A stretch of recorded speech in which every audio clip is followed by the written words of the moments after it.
Let us pray. Heavenly Father, we come before you today lifting up the voices of our young girls and women in Maguindanao who have suffered the pain of abuse, often silenced by cultural norms that prioritize shame over justice. We ask for your divine intervention to break the chains of oppression that binds them, granting them the courage to speak out and seek the justice they deserve. Lord, we pray for a transformation of hearts and minds within our communities.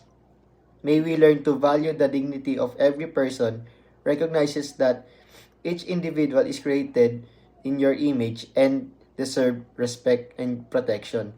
Help us to reconcile our cultural practices with the principles of human rights so that justice is served and the vulnerable are upheld.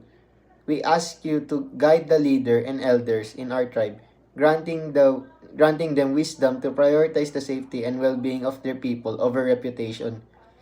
May they understand the true essence of honor is found in justice and compassion, not in silence and shame.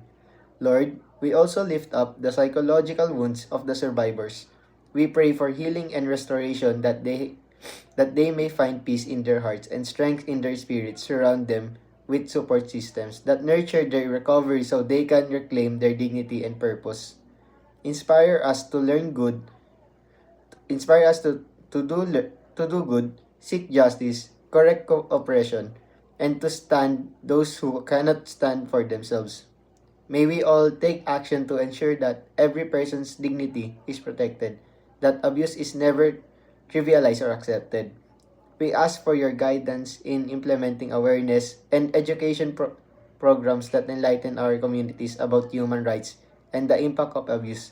May we foster an environment where victims feel safe to come forward, knowing they will be supported in their pursuit of justice.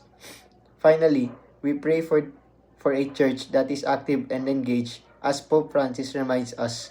May we may we be a community that is not afraid to get our hands dirty, to walk alongside the hurting, and to advocate for those who have been marginalized.